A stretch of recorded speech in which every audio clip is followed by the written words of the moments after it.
Buster started on the wing for Keighley Cougars Cubs as an 8-year-old, moving up through the grades until the age of 17. He progressed to the local amateurs Keighley Albion, where he spent 2 seasons, and he was spotted by his childhood hero Paul Moses, who signed him for the academy side at Cougars.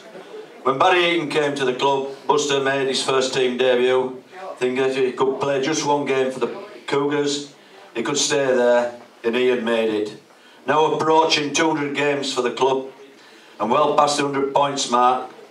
Some of these tries you've seen tonight on that video, which was excellent. He made it. Look back on many great days for his beloved Cougars, including lifting the grand final trophy on 2 occasions. When in the far future, he eventually hopes, when he hangs his boots up, that it'll not be the end. His ambition is to coach the Cougars one day. He broke his cheekbone in the run-up to the 2009 grand final, and not expected to play, but incredibly turned out. A couple of quotes which you've probably heard tonight. One from Barry Eaton: "I can honestly say that Buster has been and is the best, most committed player I've ever worked with, and I've been honoured to have played alongside and coached a thoroughly fantastic young man, and I fully endorse that. He's been a brilliant lad. Buster is the heartbeat of the Keighley Cougars, and this is made apparent to me from the very first season down at Cougar Park. Dedication, commitment, desire to succeed and passion are all words used to describe our elite players, but Buster epitomises all these characteristics and displays them consistently every training session, team, function and match day." And that's from Jason Demetrio. Put your hands together and welcome him on stage, Buster.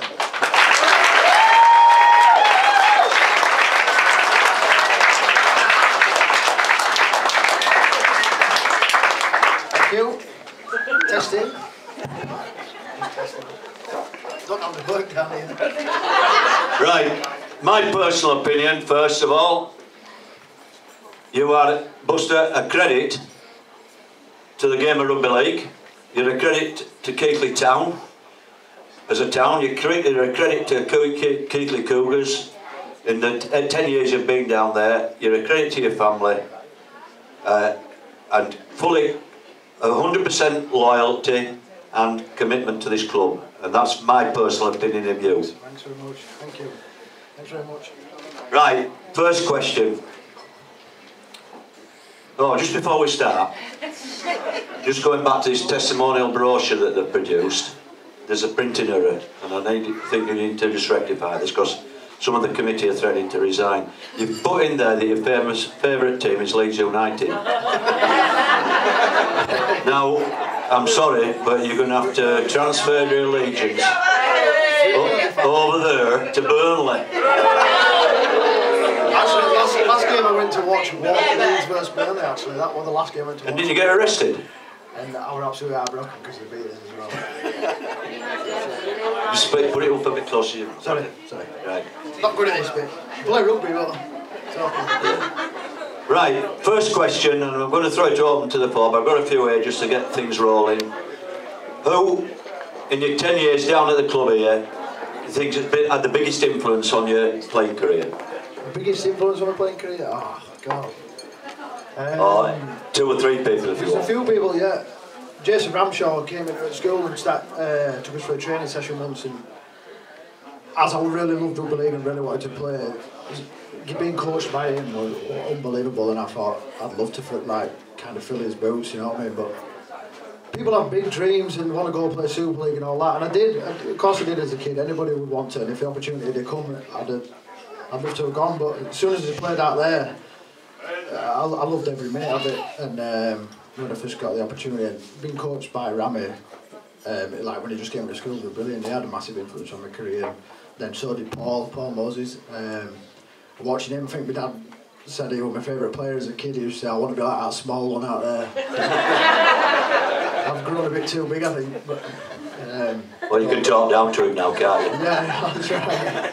He still says he needs an extra large shirt, but I'll get him a small one. Have you ever had any ambition to move on to either a higher league, Super League, or have you been quite happy down here? I've been happy. I've been really happy here. The third season, I had a really good season. The third season, I think I got put in the team of the year, and there were rumours going around around the rugby league papers saying that Super League scouts were out to watch me, and Barry Eaton spoke to me and said that Wakefield had been on phone or something like that.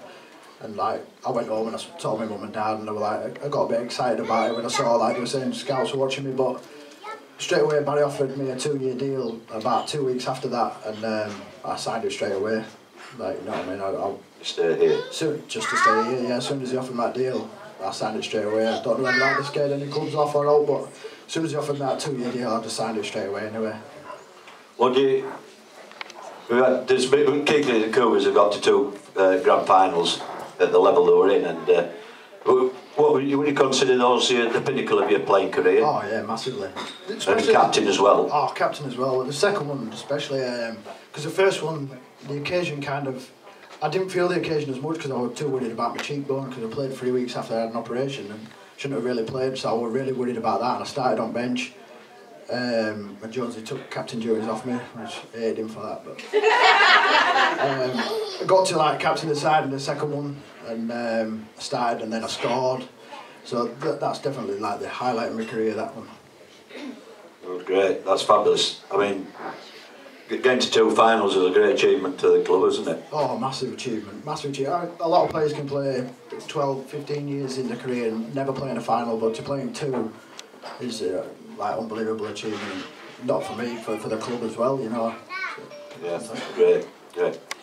And looking at the other side of the coin, there are obviously the highs and lows of anybody's playing career, any club's fortunes over the years. What could you pinpoint what was probably the lowest? Yeah, the lowest point was, I think it was 2010 when Barry left us. The club got deducted points for going into administration. I mean, obviously we don't know what goes on in the background from club, but starting the season then in the higher division, when you've worked so hard to get there, starting with 9 points, -9 points, you're already on the back foot, and that was definitely a low point. Coming to training then and Barry leaving us, that was a low point in my career too. So. Yeah, it was a big obstacle, wasn't it, that 9 points deduction, and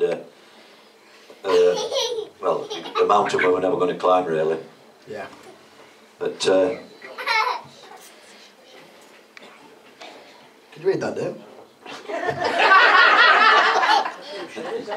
right, who's the two or three people you can want to mention here? Most difficult or the hardest player you've ever come up against? The hardest player I've come up against? Who's giving you a bit of a tanking? Or a bit of a hard time? A hard time. Chris Hoff, Rochdale, he were always horrible, the worst player I ever played against. Marchie, another one. He's now coached by him. He's not here now, so I can slay him a little bit. He were horrible with Marchie. It's great playing with him now, but he's a grub. Is this the physical side or both a combination of sledging? Physical side, he'll never hurt you. I can guarantee you that. But he'll be in there nipping you, gouging you, grabbing you. Like, just get off, Marchie.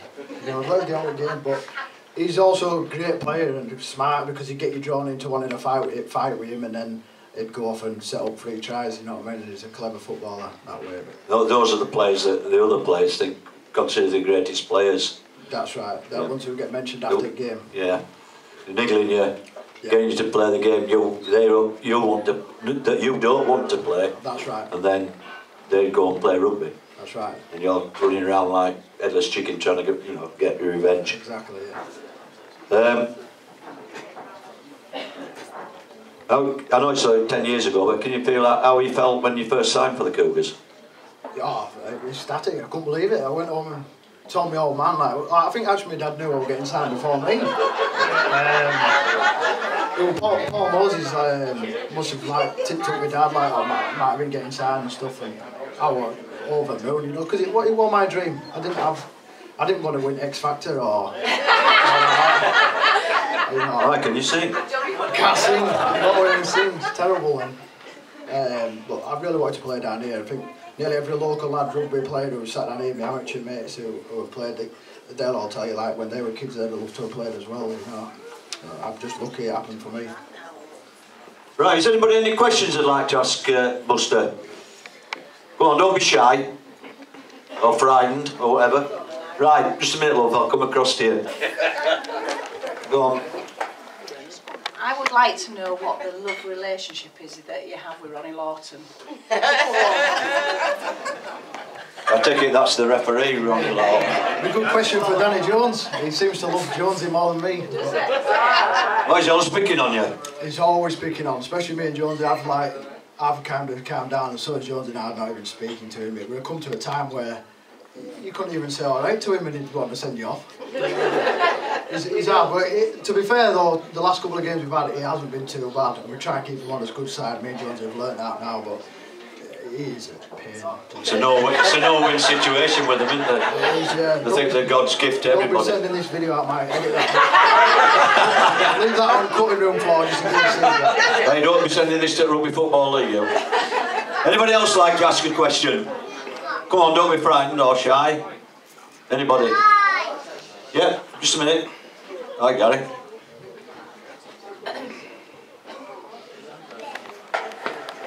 How do you think we're going to do this season? I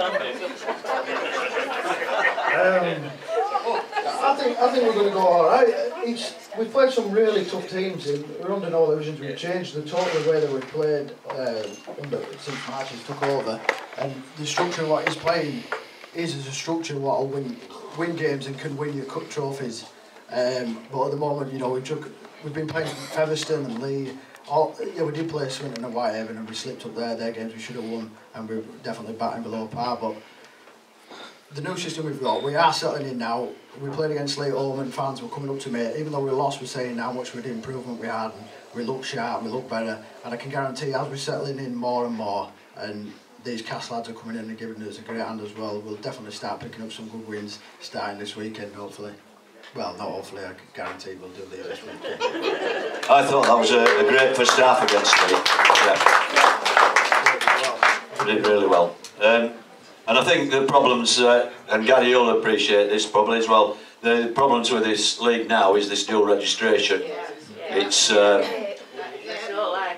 I know whether you like it or you don't like it, it can prove a lot of difficulties for clubs who can't get on hold of some quality players. You only need 2 or 3 coming from Super League to a club, and they can turn a game round for a team that you think, on paper, we could beat these. If anybody's looking in papers and seeing Unslip beat Whitehaven the other week, but you look at the players they've put in, you know, have come from Leeds. They had Richard Mort the other week, they had 5 to Reggie was the maximum, where we had players only if we needed them. We were short up full-back last week, so Richard Owen come in, but if our full-back were fit, you know, Marchie said straight away, it turned them away and we'd be playing our players, which is good because that's respect to us, you know, we work hard pre-season, and this dual reg is just stupid in my eyes, you know what I mean, lads work hard, it's knocking players down pecking order as well. We've got some great academy lads coming through, really good youngsters coming through. Yeah, I fully agree with you on that one. Anyone else want to slag off on them? Anybody else had a question? Come on, we started the ball rolling, so... Don't you know anything about rugby league, you lot? I just like to say a big thanks to everybody for coming down anyway. I can't believe how many people are here, and like good friends and a lot of family here for me, which is absolutely brilliant to see everybody. And Bought shirts? what, sorry? They all got shirts? No, but they'll be getting testimonial. And my amateur mates who've come down and played rugby. I owe a lot of my career to Keith Albion. They did well for me. Since when I left Keith Group Clubs, I didn't know where I was going to go and play. And they had a great setup there with Danny Bowness and Chris Atkins and Andy Parker and a few other older heads like Ben Palmer and that. And really took us under his wing. Well, they're all now, older than me, but really looked after me when I went there. And it was because of them why I did so well early on, and then Paul gave me the opportunity then. And I do owe a lot to that club, and I will be back there one day just to play a few games to see out my career, definitely. They're a good bunch of blokes. Have you got Hey Boots, can you play tomorrow for them? Right, well, if anyone's got any more questions, I'll just wind this down then. And once again, I'll endorse what Buster's already said. It's great support tonight. It's lovely to see a lot of people in this room. This is probably the most I've seen him for a long time for functions like this. And thank you very much to everybody for coming. Put your hands together once more for a great lad. Oh, just a minute, well, I just want to say a big thank you to David and Margaret. They sponsored me. A lot of people might not know, but players all get sponsored, and they've sponsored me every year since I've been here, and they've always put the money up and always come to events and club do's what go on, and they've always started. David and Margaret. David and Margaret. Proctor, yeah. Thanks a lot. Put your hands together for Buster, and all the best for the benefit. Well done. Good well done. Good luck.